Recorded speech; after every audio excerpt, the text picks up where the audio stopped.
In this video, we will discuss regarding question number 6. What do you understand by Hindu Coparcenary? Distinguish it from joint Hindu family. So, before making such distinction, we would like to discuss in brief exactly it is the property in which all the coparceners have community of interest and unity of position is called joint Hindu family.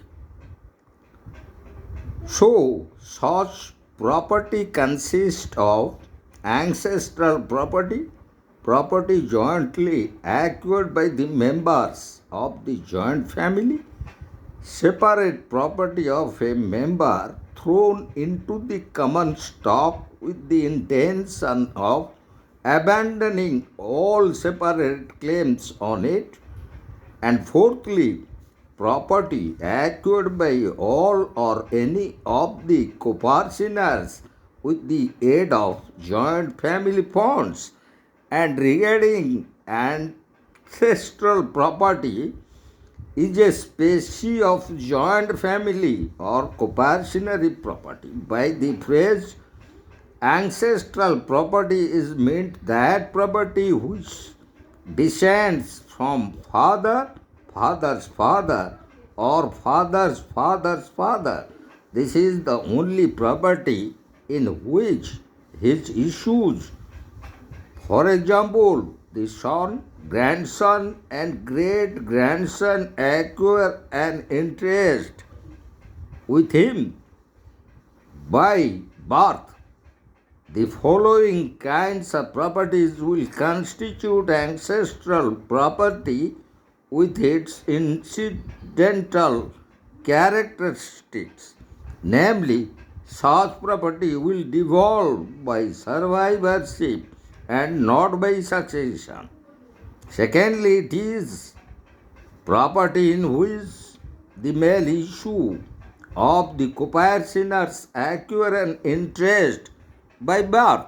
And regarding the very distinction between joint Hindu family and coparcener, the joint Hindu family differs from that of the coparcenary in the following respect.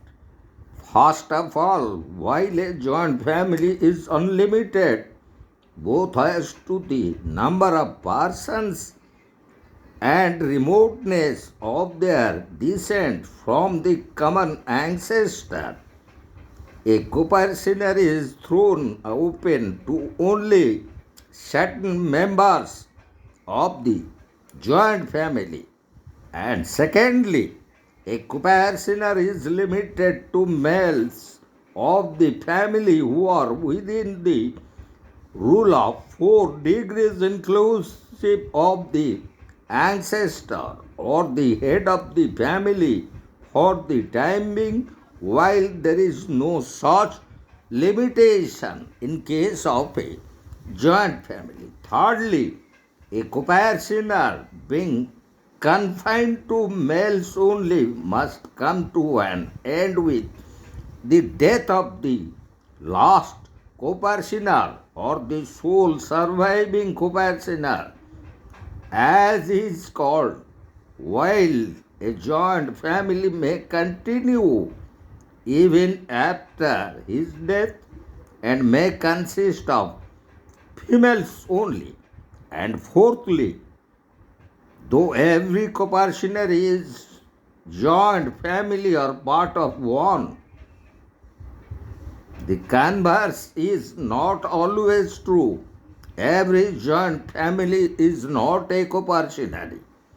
And the fifth distinction between these two, a Hindu joint family consists of all persons lineally descended from a common ancestor and includes their wives and unmarried daughters.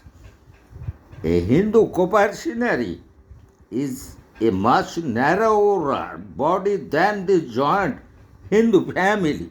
It includes only those persons who acquire by birth an interest in the joint or coparcenary property, this being the sons, grandsons, and great grandsons of the holder of the joint property for the time being, as it was held in the leading case Narendranath versus W.T. Commissioner 1970 by the Supreme Court.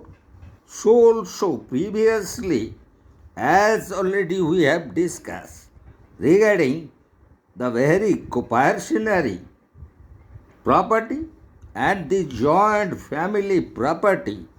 So, regarding that, we found all these basic distinctions or differences between the Hindu coparcenary and its difference with joint Hindu family, that already we have discussed in briefly, which we have left while discussing question number 9, which explained the concept of joint Hindu family and coparcenary. Is there any change into the very concept after enactment of the Hindu Succession Amendment Act 2005? And regarding that, those radical changes made was regarding an equal share to the female members, such as the daughters, whether married or unmarried, regarding their share in the joint Hindu family property. So, these are the basic distinctions we found between joint Hindu family and the coparcenary property.